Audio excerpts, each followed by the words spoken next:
ஒரு குட்டி கதை ஒன்று சொல்றேன்.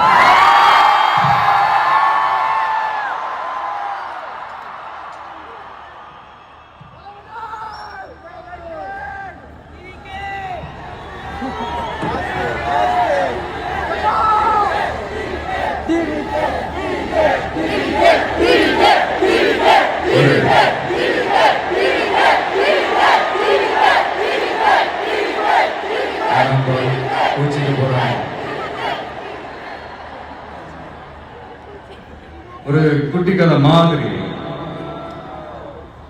ஒரு ஆட்டோக்காரர் ஒரு கர்ப்பிணி பெண்ணை ஆட்டோல ஏற்றிக்கிட்டு ஹாஸ்பிட்டலுக்கு போறாங்க. பெரிய மழை பெஞ்சுக்கிட்டு இருக்கு. அப்போ அவர்கிட்ட இருந்த அந்த கொடைய அந்த கர்ப்பிணி பெண்ணை கிட்ட கொடுத்துட்டு இதை எடுத்துக்கிட்டு போமா அப்படின்னு சொல்றாங்க.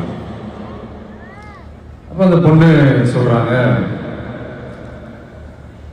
அண்ணா இது எப்படி நான் உங்ககிட்ட நான் திருப்பி கொடுக்கறது? அதுக்கு அந்த ஆட்டோக்காரர் சொல்றாரு, வேற யாருக்காவது தேவைப்படுறவங்களுக்கு கொடுத்துருமா அப்படின்னு சொல்லிட்டு அவர் போயிடுறாரு. அந்த கர்ப்பிணி பெண் அந்த கொடையை எடுத்துக்கிட்டு ஹாஸ்பிட்டல் வாசலுக்குள்ள போகும்போது அந்த வாசல்ல ஒரு பெரியவர் மழைக்கு பயந்துக்கிட்டு அப்படியே கை கட்டிக்கிட்டு நின்றுட்டு இருக்கிறாரு. அந்த கர்ப்பிணி பெண் அந்த கொடையை அந்த பெரியவர்கிட்ட கொடுத்து, ஐயா இதை எடுத்துட்டு போங்க ஐயா அப்படின்னு சொல்றாங்க. அதுக்கு அந்த பெரியவர் இதே மாதிரி கேட்கிறாரு, அம்மா நீங்க யாருன்னு எனக்கு தெரியாது, எப்படிமா இந்த கொடையை நான் திரும்பி உங்ககிட்ட கொடுக்கறது? அதுக்கு அந்த பொண்ணு சிரிச்சுக்கிட்டே சொல்றாங்க, வேற யாருக்காவது தேவைப்படுறவங்களுக்கு கொடுத்துருங்க ஐயா அப்படின்னு சொல்லிட்டு போயிடுறாங்க. உடனே அந்த பெரியவர் கொடையை எடுத்துக்கிட்டு பஸ் ஸ்டாப்புக்கு வராரு. பஸ் வருது, ஏறி போகும்போது அங்க பாக்குறாங்க ஒரு பூக்கார அம்மா பூவை வச்சுக்கிட்டு ஒரு அட்டையை மழைக்காக பிடிச்சிக்கிட்டு உட்கார்ந்துட்டு இருக்கிறாங்க. பெரியவர் போய் அந்த கொடையை அந்த பூக்கார அம்மா கிட்ட கொடுத்துட்டு அவர் பஸ் ஏறி போயிடுறாரு. பூக்காரம்மா அந்த கொடையை எடுத்துக்கிட்டு வீட்டுக்கிட்ட வரும்போது அங்கே ஒரு ஸ்கூல் படிக்கிற பொண்ணு பேக்கெல்லாம் மாட்டிக்கிட்டு மழையில ஓடி வர்றாங்க.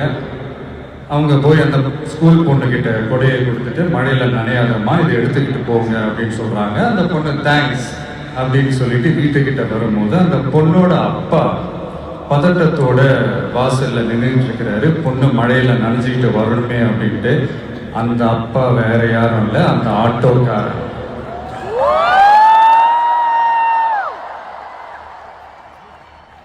அந்த குடை அவர் கொடுத்த குடை. So the moral of the story is